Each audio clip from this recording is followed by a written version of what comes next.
नमस्कार, आप देख रहे हैं न्यूज नेशन और न्यूज नेशन में सवाल यही कि सीबीआई जांच से आखिर क्या वजह है कि महाराष्ट्र की सरकार डर रही है। वैसे सवाल सिर्फ यही नहीं है, सवाल कई हैं। मसलन दिशा की मौत की जांच कैसे डिलीट हुई, सुशांत की मौत को सुसाइड बताने में इतनी जल्दबाजी क्यों हुई, बिहार पुलिस की जांच को क्वारंटीन क्यों कर दिया गया, एफआईआर दर्ज करने में लगातार मुंबई पुलिस देर क्यों करती रही, सुशांत के परिवार पर कीचड़ अब क्यों उछाला जा रहा है और इन सब के बीच सीबीआई जांच की मांग को सिरे से खारिज या हल्का क्यों किया जा रहा है। ऐसे कई सवाल हैं जिसके चलते सुशांत की मौत की मिस्ट्री लगातार बरकरार है। लेकिन इन सब के बीच अलग अलग पक्ष के सवाल क्या हैं और उनकी सोच क्या है, यह हम समझने की कोशिश करेंगे। हमारे साथ खास मेहमान जुड़ेंगे, हमारे सहयोगी जुड़ेंगे। भारतीय जनता पार्टी के प्रवक्ता प्रेम शुक्ला साहब हमारे साथ जुड़ चुके हैं, महेश तिवारी शिवसेना के नेता हैं, वो हमारे साथ जुड़ चुके हैं, और मुंबई से हमारे सहयोगी सुभाष शिर्के भी हमारे साथ जुड़ चुके हैं। चर्चा को आगे बढ़ाएं उससे पहले ये रिपोर्ट देखिए।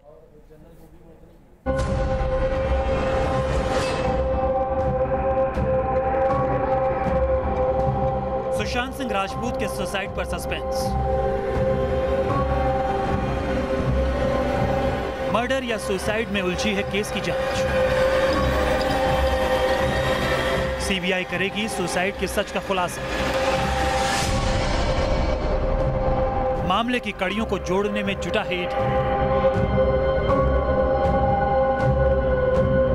सुशांत सिंह राजपूत, बॉलीवुड का वो एक्टर जिसने कामयाबियों की बुलंदियों को छूने के बावजूद सिर्फ 34 साल की उम्र में दुनिया को अलविदा कहा, तो उनकी मौत की खबर ने पूरे देश को झकझोर दिया। शुरू में इसे सुसाइड बताया गया, लेकिन धीरे धीरे सुसाइड की थ्योरी पर सस्पेंस बढ़ता गया। जब बिहार की राजधानी पटना में सुशांत की फैमिली ने एक नया केस दर्ज कराया तो मामले ने नया मोड़ ले लिया। उसके बाद इस पर दो राज्यों के बीच कानूनी लड़ाई शुरू हो गई। मामला सुप्रीम कोर्ट तक पहुंचा और आखिरकार बिहार सरकार ने मामले की जांच सीबीआई को सौंपने का फैसला किया। इससे पहले ही ईडी मामले की जांच पड़ताल में जुट चुकी थी, लेकिन मामले की जांच सीबीआई को सौंपना महाराष्ट्र सरकार को नागवार गुजरा और उसके बाद सुशांत सुसाइड मिस्ट्री पर सियासत शुरू हो गई। शिवसेना ने खुलकर बीजेपी और बिहार की नीतीश सरकार पर वार किया। शिवसेना नेता संजय राउत ने इस केस में मुंबई पुलिस की जांच की तारीफ की और बिहार सरकार पर सियासत का आरोप लगाया। हमारा लड़का है तो उसको न्याय देने का काम भी हम करेंगे। आप राजनीति मत करिए। आप लोग कुछ छुपाना या दबाना चाहते हैं, इसलिए वो आप डिस्टर्ब करें हमको, हमारे पुलिस को, कि जो मुंबई पुलिस की जो जांच है जो दिशा में जा रही है, आप उनको नया मोड़ देना चाहते हो और सच जो है वो बाहर नहीं लाना चाहते। बिहार सरकार और बीजेपी को कटघरे में खड़ा करने से पहले संजय राउत सुशांत और उनके पारिवारिक रिश्तों पर सवाल उठा चुके थे। उन्होंने दावा किया था कि सुशांत सिंह राजपूत और उनके पिता के सिंह के बीच रिश्ते बहुत अच्छे नहीं थे। अगर आप सब लोग चुप बैठकर जांच को सपोर्ट करते तो इस प्रकार की जानकारी या इस प्रकार की इंफॉर्मेशन सामने नहीं आती। ये जानकारी देने वाले तो आपके आसपास के लोग ही होते हैं ना, फैमिली के, वही देते हैं। ठीक है, अगर आपको लगता है कुछ गलत है उसमें तो हम उस बारे में क्लैरिफिकेशन दे देंगे। सुशांत के पिता के सिंह पर संजय राउत की टिप्पणी परिवार को नागवार गुजरी। सुशांत के चचेरे भाई और बीजेपी विधायक नीरज सिंह बबलू ने उनके खिलाफ मानहानि का केस करने का ऐलान किया। और इस तरह का हल्का बयान उनको कम से कम नहीं देना चाहिए, उनको तो शर्म आना चाहिए और उनको माफ़ी मांगनी चाहिए। इतना माने आघात पहुंचाने वाला बयान, जहां करोड़ों फैंस उनको सड़ा रहे हैं, उनके पिताजी को, एक बुजुर्ग आदमी पर इस तरह का माने शर्मनाक आरोप लगाना, ये काफ़ी निंदनीय है और जरूरत पड़ी तो मैं मानहानि का मुकदमा करूंगा संजय राउत जी। इस बीच सोशल मीडिया में एक वीडियो वायरल हो रहा है जिसमें सुशांत मामले को लेकर बड़ा दावा किया जा रहा है। मेरा नाम निकाल के आया। कथित तौर पर खुद को मुंबई पुलिस का सिपाही बताने वाले शख्स ने नाम और चेहरा छिपाते हुए बताया कि मुंबई पुलिस पर बहुत दबाव है। हालांकि इस वीडियो की सत्यता की पुष्टि नहीं हो पाई। पहले सुशांत की मौत पर सवाल उठे, फिर जांच और सुशांत के रिश्तों को लेकर खुलासों का दौर शुरू हुआ और अब अभिनेता की मौत पर राजनीति ने उनके चाहने वालों को गहरा धक्का पहुंचाया है। लेकिन मामले की सीबीआई जांच शुरू होने के बाद अब इस पर सियासत तेज हो गई है। Team news nation. चलिए, तो तमाम खास मेहमान और हमारे सहयोगी हमारे साथ बने हुए, लेकिन पहला सवाल महेश तिवारी जी आपसे, मैं जानता हूं कि संजय राउत साहब के बयान को जस्टिफाई करना आपकी राजनीतिक मजबूरी हो सकती है, लेकिन महाराष्ट्र सरकार को वो कौन सा डर सता रहा है कि आप सीबीआई जांच को सिरे से खारिज करने की कोशिश कर रहे हैं? देखिए, महाराष्ट्र पुलिस जो काम कर रही है वो एक लीगल फ्रेमवर्क में कर रही है, और जो बिहार पुलिस ये चाहती है कि हम वहां की इन्वेस्टिगेशन को डिरेल्ड कर दें, उसके पीछे उनकी मंशा बिल्कुल साफ है। जो देश देख चुका है, वो एक पॉलिटिकल एजेंडे के तहत काम करना चाहते हैं, वो बिहार इलेक्शन को देखते हुए। अब यहाँ पर एक जो लीगल पॉइंट होता है उसको बताने की जरूरत है, जिस पर मैं टिप्पणी करना चाहूंगा, अगर आप मुझे 1 मिनट देंगे। जी कहिए। देखिए, कॉज ऑफ एक्शन कंप्लीटली जो अराइज हुआ है वो मुंबई में हुआ है, ठीक है, इस बात से कोई इनकार नहीं कर सकता। मुंबई पुलिस जो लीगली परमिसिबल एक्शन है अंडर सेक्शन 174 के तहत कार्रवाई कर रही है, और सेक्शन 175 सीआरपीसी के तहत लगभग 57 गवाहों के बयान दर्ज किए जा चुके हैं। Medical evidences, electronic evidences, bank statements, Mahesh Tiwari, बहुत सीधा सा सवाल, उम्मीद करता हूं आप बहुत सीधा जवाब देंगे। अगर सब कुछ सही हो रहा है तो सीबीआई जांच से डर क्यों है आपको? मैं यही बताना चाहता हूं, सीबीआई से डर किसी को नहीं है। देखिए, सीबीआई की इंक्वायरी कोई पॉलिटिकल पार्टी किसी दूसरे स्टेट की देती है, उसके पीछे जो पॉलिटिकल एजेंडा है उससे हम लोग इनकार करते हैं, उसको नहीं चाहते। मैं इस सवाल पर आपके पास आऊंगा, लेकिन प्रेम शुक्ला साहब, जो बात यहाँ पर शिवसेना के नेता कह रहे हैं वो ये कह रहे हैं कि आप सुशांत सिंह राजपूत मामले में सियासत खोज रहे हैं, बिहार चुनाव खोज रहे हैं। देखिए, अब उनका संकट अपना, अब इसके अलावा क्या सकते हैं, मुझे कृपा करके बताइए। सुशांत सिंह राजपूत के मामले में जो मुंबई पुलिस ने जांच की, मुंबई पुलिस ने की जांच क्या थी? कुछ लोगों की, बड़े लोगों की पूछताछ के अलावा क्या किया? स्वयं श्रीमान संजय राउत अपने रोक ठोक स्तंभ में कल लिखते हैं कि मुंबई पुलिस कुछ बड़े लोगों को बुलाकर अनावश्यक पूछताछ कर रही थी, ये वो खुद उन्होंने लिखा है जी। दूसरा, जब सुशांत सिंह राजपूत जी के परिजनों में से कोई मुंबई नहीं रहता, महाराष्ट्र नहीं रहता, बिहार रहते हैं, और अगर उन्होंने बिहार से उन्होंने 0 FIR कराया, तो बिहार की पुलिस जब मुंबई आई तो मुंबई पुलिस को उनके साथ सहयोग करने में क्या आपत्ति थी?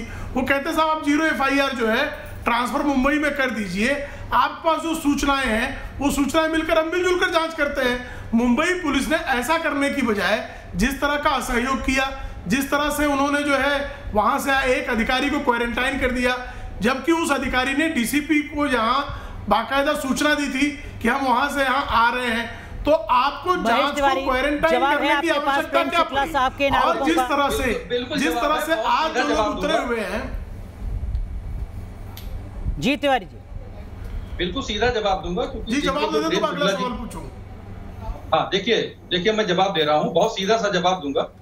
देखिए, जो इन्होंने अभी कहा प्रेम शुक्ला जी ने कि बिहार पुलिस ने 0 FIR रजिस्टर करके इन्वेस्टिगेशन कर रहे हैं, देखिए इनको कंप्लीट फैक्ट पता नहीं है। बिहार में 0 FIR रजिस्टर नहीं हुई है, इसी का यहाँ पर एक कानूनी पहलू है। बिहार पुलिस ने नंबर की FIR रजिस्टर की है, जिसपे सारा विवाद है। 0 FIR करते तो कोई विवाद ही नहीं था। 0 FIR तो ऑटोमेटिक ट्रांसफर होती है मुंबई को, एक चीज।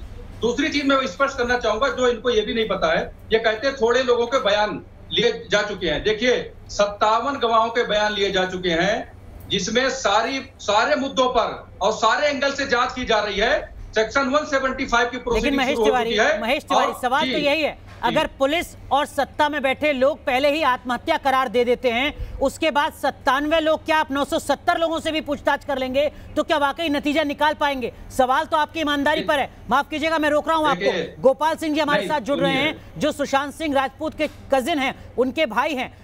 आपसे समझना चाहूंगा गोपाल जी, जो बात यहां पर महाराष्ट्र सरकार की तरफ से प्रवक्ता बोल रहे हैं और सरकार की तरफ से जो एक्शन दिख रहा है, महाराष्ट्र पुलिस की तरफ से जो एक्शन दिख रहा है, क्या आपको लगता है कि महाराष्ट्र पुलिस किसी को बचाने की कोशिश कर रही है? सबसे पहले तो संजय राउत का जो बयान आया है बहुत ही अमर्यादित बयान है। किसी मेरे परिवार पे पर्सनल टिप्पणी करना उनका कोई औचित्य अधिकार नहीं बनता है। सबसे पहले उनको माफी मांगना चाहिए। अगर माफी नहीं मांगेंगे तो इसका अंजाम उनके साथ बहुत बुरा होगा। हम लोग कोर्ट जाएंगे, जो भी करना है करेंगे। ये सब हम तो न्याय के लिए सिर्फ मांग रहे थे, न्याय के लिए गए, और जैसा उनका हम लोग अब इसको। और दूसरा, ये रिया चक्रवर्ती, वो तो एक्टर थी, अब तो नेता वाला भाषा बोलने लगी जी। बिहार में इलेक्शन को लेके कर रहे हैं, इलेक्शन कहाँ आ गया बीच में? हम तो न्याय के लिए माननीय सर्वोत्तम न्यायालय का दरवाजा खटखटाया। मैं तो न्याय की गुहार से ठीक है लगा रहा हूँ। क्या संजय राउत माफी मांगेंगे? महेश तिवारी मैं आपसे पूछूंगा और प्रेम शुक्ला आपसे भी समझूंगा कि क्या इस तरीके के बयानों से बचना नहीं चाहिए था। लेकिन सुभाष सर के पहले सवाल आपसे, महाराष्ट्र पुलिस या राज्य सरकार, दरअसल में वो कौन से सवाल हैं जिनको नजरअंदाज कर रही है? जो सवाल ईडी पूछ रही है रिया चक्रवर्ती और उनकी टीम से, जो सवाल सीबीआई के रडार पर है। सुभाष शिर्के।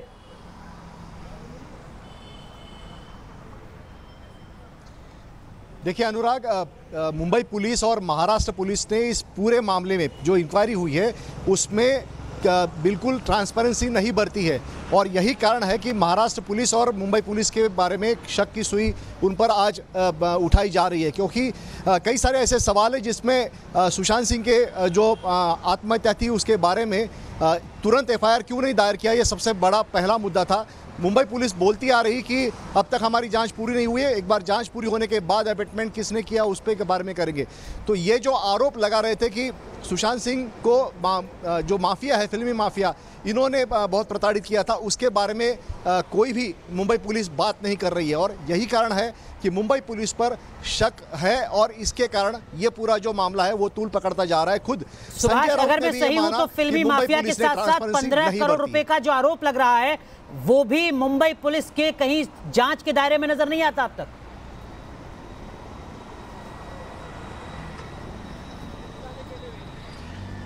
रिया चक्रवर्ती ये मुंबई पुलिस का केंद्र बिंदु नहीं था इस पूरे मामले में, और यही सवाल उठाया जा रहा है कि ये क्यों नहीं था। जो पैसों का गबन का आरोप जो इसने परिवार ने किया था उसके बारे में मुंबई पुलिस ने क्यों जांच नहीं की, और उसके बारे में भरोसा क्यों नहीं दिला कि परिवार को कि हम लोग जांच कर रहे हैं। ये सारे मुद्दे को लेकर मुंबई पुलिस अब तक चुप रही है, और यही कारण है कि मुंबई पुलिस पर शक जो है वो बढ़ता जा रहा है। महेश तिवारी, देखिए राजनीति में भी कुछ मर्यादाएं होती हैं, लेकिन अगर एक परिवार जो अपने बच्चे को खोता है वो अगर न्याय की मांग करता है तो आप कहते हैं कि देखिए ये तो बिहार की राजनीति के लिए हो रहा है। सर कहीं तो रुकना होगा ना बयानों में? नहीं, देखिए जहां तक परिवार का सवाल है, परिवार के साथ सबकी संवेदनाएं है, हमारी भी है, पूरे देश की है, और देश ये जानना चाहता है कि साहब का बयान आया है, क्या वो उसी संवेदना को दर्शाता है जिसके लिए सुशांत राजपूत के परिवार वाले कह रहे हैं माफी मांगे वरना हम अदालत जाएंगे? देखिए माननीय संजय राउत जी ने यही कहा है कि सुशांत राजपूत जी मुंबई के बेटे थे, मुंबई के रहने वाले थे, मुंबई में उन्होंने सारा अपना करियर शुरू किया, वहीं पर बहुत बड़े अभिनेता भी बने, और उनको न्याय भी हम ही दिलाएंगे। न्याय भी दिलाने का काम हमारा ही है। तिवारी जी, शायद यहाँ पर जिस तरह से आपने संजय राउत साहब के पूरे बयान को पढ़ा नहीं है। उन्होंने परिवार पर हमला किया, उनके पिता पर हमला किया है, देखिए व्यक्तिगत आरोप लगा। मैं यहाँ पर कहना चाहता हूँ, अभी एक क्वेश्चन बहुत इंपॉर्टेंट आया था जिसका मैं जवाब दे दूं, जो ये कहा गया कि मुंबई पुलिस ने अभी तक एफआईआर नहीं की। जितने डिबेट होते हैं सबसे पहले यही क्वेश्चन उठता है। मैं यहाँ पर यह बता देना चाहता हूँ, क्योंकि मैं भी लीगल फील्ड में हूँ, इसलिए मैं जानता हूँ इस तरह के मामले जो भी होते हैं, जितने भी मामले हुए हैं हाई प्रोफाइल जहां पर इस तरह के केस होते हैं, वहां पर शुरू में एफआईआर नहीं की जाती, वहां पर सेक्शन 174 सीआरपीसी की कार्रवाई होती है। लेकिन अगर बिहार की पुलिस एफआईआर दर्ज करती है तो आपत्ति है, मुंबई की पुलिस एफआईआर दर्ज नहीं करती है तो उसको आप जस्टिफाई कर रहे हैं। इन सब के बीच 50 दिन से ज्यादा बीत जाते हैं और आप कहते हैं कि वो मुंबई का बेटा है। देखो बिहार पुलिस क्या है, बिहार पुलिस को एफआईआर रजिस्टर करने का पूरा हक है। मैं ये बता रहा हूं, मैं खुद मानता हूं बिहार पुलिस एफआईआर रजिस्टर कर सकती है, परिवार वहां रहता है, परिवार वहां रजिस्टर कर सकता है, लेकिन वो 0 एफआईआर करेगा। क्या डर है महाराष्ट्र सरकार का जिसके चलते इस तरीके की लीपापोती हो रही है? क्या डर है आपके मुताबिक? देखिए सुभाष शिर्के बहुत लंबे समय से शिवसेना को समझते हैं और थोड़ा बहुत शिवसेना को समझने का मुझे भी अवसर मिला है। संजय राउत अगर किसी मामले में उतरते हैं, और संजय राउत कहीं से भी रिया चक्रवर्ती के प्रवक्ता नहीं है, वो प्रवक्ता किसके हैं? शिवसेना के हैं। शिवसेना की प्रथम परिवार क्या इस मामले में किसी को बचाना चाहता है? अगर किसी को प्रथम परिवार बचाने का प्रयास नहीं करता तो श्री संजय राउत इस मामले में कम से कम सुशांत सिंह राजपूत के पिताजी पर अवांछनीय आरोप नहीं लगाते। जिस तरह से उन्होंने गुप्तेश्वर पांडे बिहार के डीजीपी पर उन्होंने बिलो द बेल्ट आरोप लगाया, जिस तरह से उन्होंने सुशांत सिंह के पिता आदरणीय के सिंह के बारे में यहां तक कह दिया उन्होंने 2 विवाह किए, इस कारण सुशांत सिंह राजपूत से उनकी बोलाचाली नहीं थी, संबंध अच्छे नहीं थे। इस तरह की बात श्रीमान संजय राउत, अगर जब तक ठाकरे परिवार की तरफ से उन्हें कोई निर्देश नहीं होगा तब तक वो इस तरह की बयानबाजी नहीं करेंगे। आप चाहें तो सुभाष शिर्के जी जो पिछले 3 दशकों से शिवसेना को कवर करते रहे, जानते रहे, उनसे पूछ लीजिए। बिल्कुल, मैं क्या श्री संजय राउत लेकिन उससे पहले परिवार के निर्देश गोपाल सिंह जी जो बात यहाँ पर प्रेम शुक्ला कह रहे हैं, क्या आप और आपका परिवार भी इस बात से इत्तेफाक रखता है, सहमत है कि हाँ उद्धव ठाकरे, उनका परिवार, उनकी सरकार किसी अपने को बचाने की कोशिश कर रहे हैं? ये सब तो देखिए जांच का विषय, मैं परिवार के तरफ से ये बोलना उचित नहीं समझता हूँ, लेकिन जैसे उनके पार्टी के प्रवक्ता का बयान आ रहा है, इसमें कुछ न कुछ तो है, कुछ न कुछ तो दाल काली नहीं, पूरी दाल ही काली है। कुछ न कुछ तो शिवसेना के बड़े नेता फंस रहे हैं, तभी तो वैसे ऐसे बयानबाजी करके केस को भटका रहे हैं। बिल्कुल बिल्कुल। सुभाष शिर्के, सुभाष, जो बात यहाँ पर गोपाल सिंह जी कह रहे हैं कि कहीं ना कहीं कुछ तो है, ये जो कुछ है ये अपने आप में एक बड़ा सवाल है जो उद्धव ठाकरे सरकार का पीछा नहीं छोड़ने वाला है। सुभाष,